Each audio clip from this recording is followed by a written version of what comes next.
How you been, man? We haven't seen you in a while. I know. I was talking to the meeting. I was like, yeah, it's been 3 or 4 weeks since I've seen you guys. I mean, I've been good. You know, this week was definitely a better week of practice for offense as a whole. I mean, I think the big thing that we learned was that we got to come out and execute every play. I mean, last week or 2 weeks ago, we didn't have a good practice, but the last 2 weeks, you know, the 1s, 2s, and even the 3s have just been dominating. We actually had Coach Diaz yelling and screaming at the defense for the first time in a long time for just us throwing touchdowns, us doing a good job of our progression. So from all the quarterbacks, I mean, we're doing really good, you know. I mean, I remember the meeting, we got back from Virginia, and Coach Rick said Jaron might need some playing time. So we don't know who's going to play and how much, but I mean, all these quarterbacks came out here these last 2 weeks and dominated. So. How's this roller coaster been? I mean, it's been a lot, you know. I think you find out who's really here for you and who's really not. You know, there's people that, like, I've been talking forever who hit me up. I had a lot of players behind my back, like Mike Jack and DJ Dallas, and they tell me we got your back no matter what. And, I mean, I talked to the coaches multiple times about it, and, I mean, like Coach Rick said, Coach is probably going to play at some point. I know that, and when he's in, I'm going to help him as much as I can. I mean, this is a very good defense.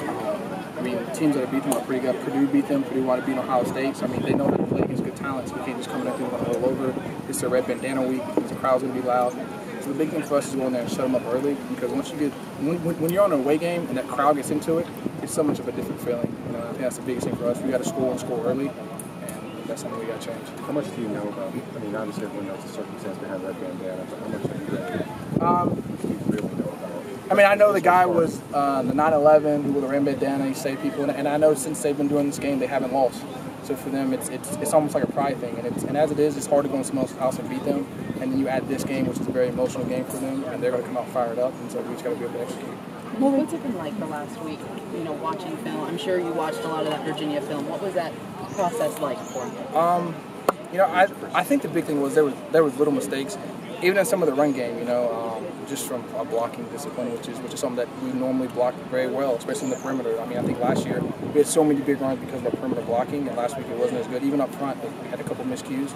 And I feel like this week we did a great job of communicating. And that's the big thing on the road when the crowd gets into it.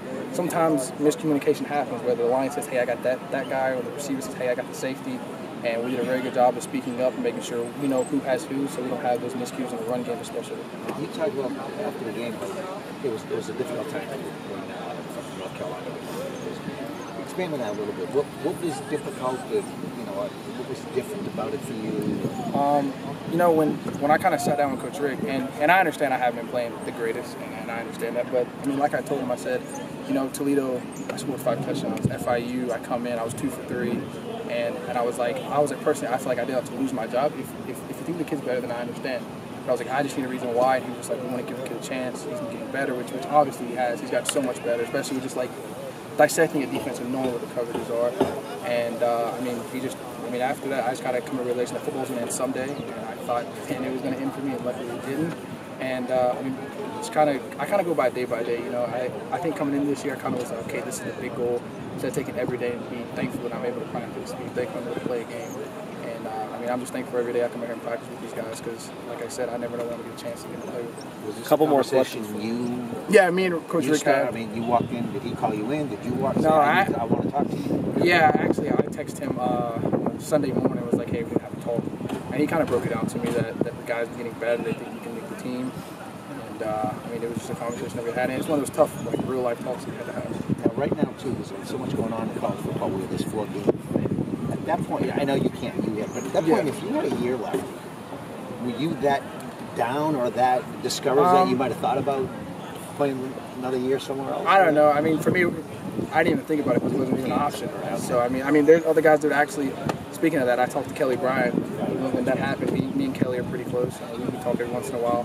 But, I mean, yeah, there's a lot of guys doing it, and I think it benefits both sides. You know, you get to see young guys play, and then old guys, something does like Kelly Bryant's situation happen, and he can leave and go somewhere else, and so he knows where to place him. You know people talk about completion percentage. Yeah. How difficult is it reading that 22, 15, and 4 at the start? Point out negatives. There are some positive numbers you have. I mean, yeah, I mean, to me, I feel like everyone looks at stats, you know, and everyone looks at, okay, this is completion rate, but for a quarterback, there's more than that. I mean, yes, that's like the big number, that and touchdowns and your interception ratio, but there's more to a quarterback than just, okay, can he throw a ball? You know, I feel like you have to control an offense, you have to direct the line, you have to direct the receivers, you have to help the young guys, you have to be able to manage a game to a point to where if you go down, you can bring yourself out of it. And coach did a good job versus Florida State keeping the guys up, and that's things that quarterbacks have to do. I mean, yeah, there's balls that like two of my picks, one got tipped. I'm pretty sure 2 out of the 3 got tipped, and that's just a part of playing the game. Like bad things are gonna happen.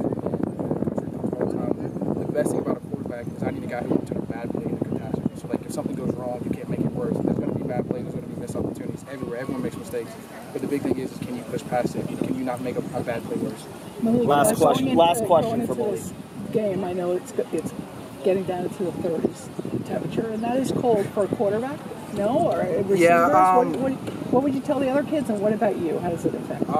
For me, I don't think cold is the biggest issue. I mean, I played in a little bit of weather. I feel like the biggest issue is sometimes when you're up in like northern areas, it's dry air, so the ball gets slick, and sometimes you'll see quarterbacks licking their fingers because we're just trying to get moisture and trying to get a grip on the ball. And I mean, Coach Rick's did a great job. We're wearing tights. We're gonna have hand warmers, the heated benches, so we have no excuses why cold should be a factor. So that's not even an excuse.